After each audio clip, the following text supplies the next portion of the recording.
Ito po ang DZMM Radio Patrol sa 6:30 at DZMM Teleradyo, patuloy na magbabalita at maglilingkod. Kasapi po kami ng KBP, kapisanan ng mga broadcaster ng Pilipinas. Ang oras! 3 minuto makalipas ang 8:08 ng gabi. Balitang kumpirmado, sigurado sa DZMM Radio Patrol 6:30. Ito po ang DZMM. Magandang gabi mga kapamilya. Isang makasaysayang pagbabalik ng nangungunang himpilan sa radyo, sa kauna-unahang radyo sa telebisyon. Isang pangalan na naging bahagi ng bawat tahanan, bawat biyahe sa lansangan, bawat kwento ng sambayanan. Hindi kailanman nawala ang boses ng paninindigan at paglilingkod. Ito po ang DZMM Radio Patrol 6:30 at DZMM Teleradyo. Mga balitang kumpirmado, sigurado, patuloy na magbabalita at maglilingkod. Maglilingkod ng tapat, magbabalita ng totoo, kapamilya ng bawat Pilipino saan man sa mundo. Ako po si Alvin Alchico. Muli maraming salamat po mga kapamilya. Narito na ang ating mga balita.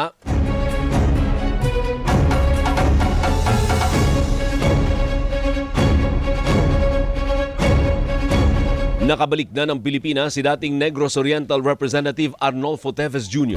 Matatanda ang pasado 1:00 ng hapon kanina nang isinakay si Teves sa military plane ng Philippine Air Force. Kasunod ito ng utos ng gobyerno ng Timor-Leste na pagpapadeport kay Teves matapos muling maaresto sa kanyang tinitirhan sa Dili noong Martes, Marso 2024. Unang naaresto si Teves habang naglalaro ng golf sa Timor-Leste.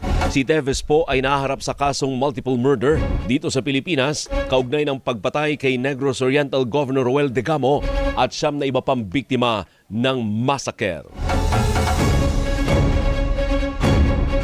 Nadagdagan pa ang mga questionabling pangalang tumanggap ng confidential funds mula sa Office of the Vice President. Ayon kay House Majority Leader Paulo Ortega, ilan sa lumutang na bagong benepisyaryo ay may mga apelyidong kagaya ng mga senador katulad ni Revilla, Lapid, Ontiveros, Estrada at Escudero.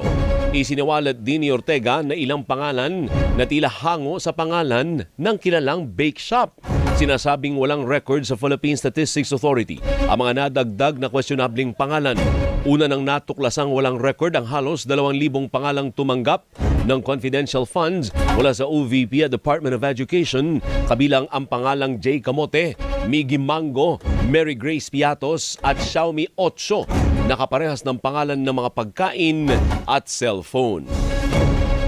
Ipinasa ng Bureau of Customs sa Department of Migrant Workers ipinasa ng Bureau of Customs sa Department of Migrant Workers ang mahigit 2,000 at 900 abandonadong balikbayan boxes na iniwan ng mga bogus na freight forwarders sa Port of Davao. Tiniyak ng BOC na makararating na sa mga pamilya ng overseas Filipino workers ang mga kahong puno ng pagmamahal at sakripisyo.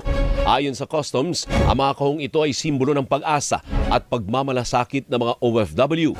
Ang mga kahon ay diniklara ng forfeited at opisyal na naipasa sa DMW sa pamagitan ng isang deed of donation alinsunod sa pahintulot ng Department of Finance. Tiniyak naman ng DMW na maipapamahagi ang mga kahon sa mga tamang benepisyaryo sa lalong madaling panahon sa tulong ng isang logistics partner.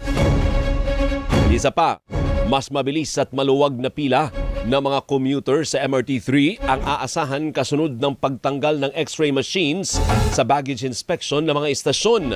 Ayon sa DOTR, mula sa halos 2 oras na paghihintay sa pila ng tren, aabutin na lang nila ito ng 5 hanggang 10 minuto kahit na rush hour. Tiniyak naman ang kagawaran na sapat ang seguridad sa mga istasyon.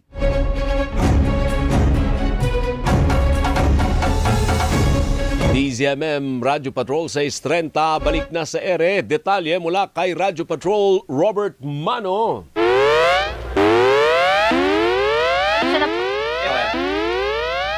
Go, Robert!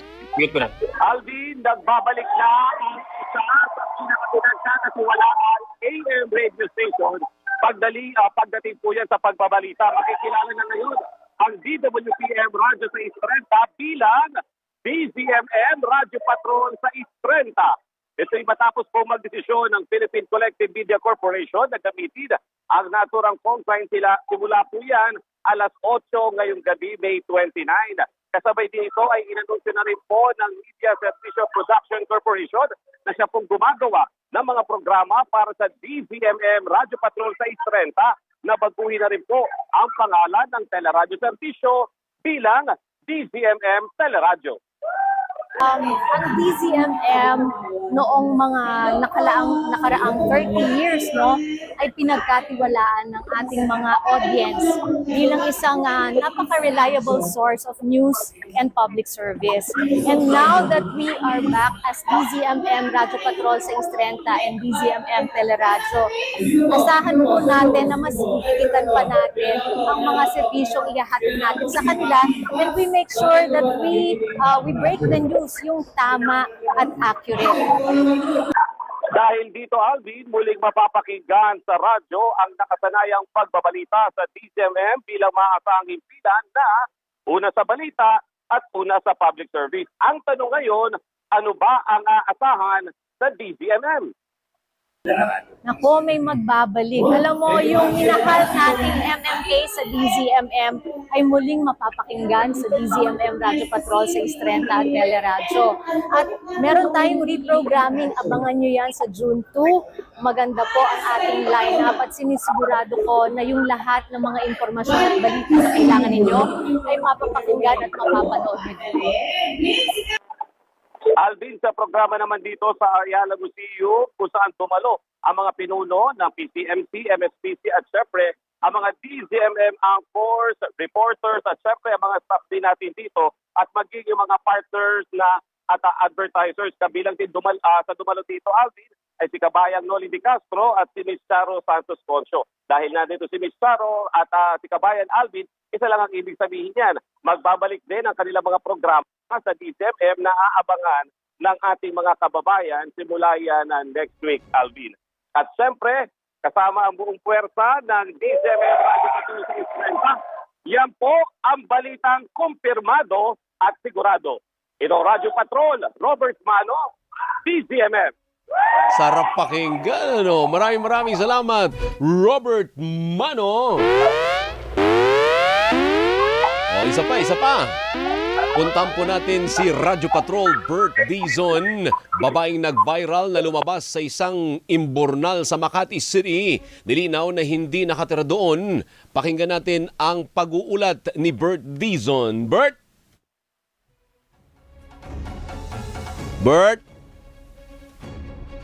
Nako? Bert Dizon? Ayun. Alvin, nilinaw ni Rose ang babaeng nag-viral sa social media matapos makuna na lumalabas sa isang drainage sa Makati City na hindi siya roon nakatira. Nagkataon lamang na nakunan siya ng litrato na palabas roon dahil kinukuha nito ang isang cutter blade na nahulog sa imburnal na kanyang ginagamit sa pangangalakal. Pinipilit ko po siyang kunin eh. Ngayon, tumingin ako sa bawat paligid ko at bawat mga kung meron po ba sasakyan o may mga tao po ba, bumaba po ako doon. Pinilit ko sarili ko, ipasok yung sarili ko doon para makuha ko yung cutter blade. Hindi ako nakatira sa isang imburnal. Ako po ay may isang bahay. Samantala, siniguro ni Department of Social Welfare and Development Secretary Rex Gatchalian na tutulungan nila si Rose na bigyan ng disente at maayos na hanap buhay. Magbibigay ang ahensya ng 80,000 pesos na livelihood assistance kay Rose para makapagbukas ito ng sari-sari store sa kanilang lugar. Tutulungan naman ng DSWD ang partner ni Rose na maghanap buhay sa pamamagitan ng pagbibigay rito ng welding machine dahil marunong umano itong mag-welding. Dagdag pa ng Secretary Gatchalian na gagawing kaagapay ng DSWD si Rose para makumbinsi ang iba pang mga naninirahan sa lansangan na sumama sa DSWD at makipagtulungan upang maalis ang mga ito sa lansangan at mabigyan ng disenteng pamumuhay. Ngayon na-meet namin si Rose, more than willing siya na kumbinsihin yung mga kasama niya na may ganitong support ang ating gobyerno sa instruction ng ating Pangulo. So blessing sa amin na meron na kami ngayong tawag na namin na honorary social worker na tutulong sa amin kumbinsihin yung mga ibang nasa same na situation na walang masama sa hangarin ng gobyerno kundi gusto lang namin sila tulungan. At yan ang mga balitang kumpirmado, sigurado. Ito ang Radyo Patrol, Bert Dizon, DZMM. Isa pa! Mula kay Radyo Patrol, Kelly Cordero, may ₱9 milyong na halaga ng smuggled na asukal mula sa Thailand at Vietnam sa Port of Manila na sabat ng Department of Agriculture at Bureau of Customs. Ibigay mo ang detalye, Radyo Patrol, Kelly Cordero. Eli! Alvin, nasabat ng Department of Agriculture kasama ng Bureau of Customs at Sugar Regulatory Administration ang mahigit 9 million pesos na halaga ng smuggled na asukal mula Thailand at Vietnam sa Port of Manila. Ayon sa Department of Agriculture, 4 na container van na puno ng nasa 2,000 sako ng refined sugar ang ininspeksyon nila.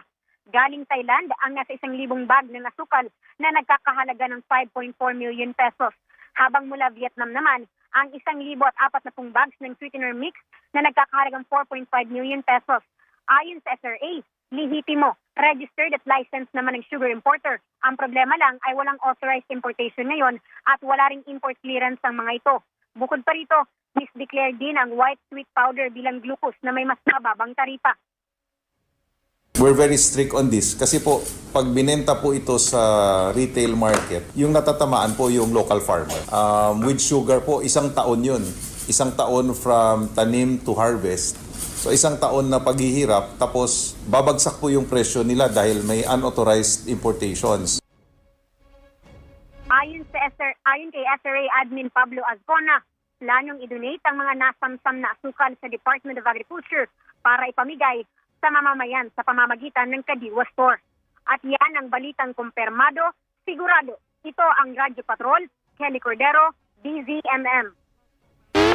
Basta't may nangyari, nakareport agad sa DZMM Radyo Patrol sa East 30. Hindi ba nakakamiss po yung pakinggan? Lalo na yung, tinan niyo po, yun o. Ayan ang hudyat na may papasok na po na Radyo Patrol reporters. Naku, nakakamiss si Kane Chowa, ang PR po ng ABS-CBN. Sabi niya, ang saya. Ganon din si Attorney Pamitan, nakamonitor po sa atin. Attorney Joseph, maraming salamat po. Pero hindi pa po tayo tapos dahil 1 oras kung papalitan si Johnson Manabat for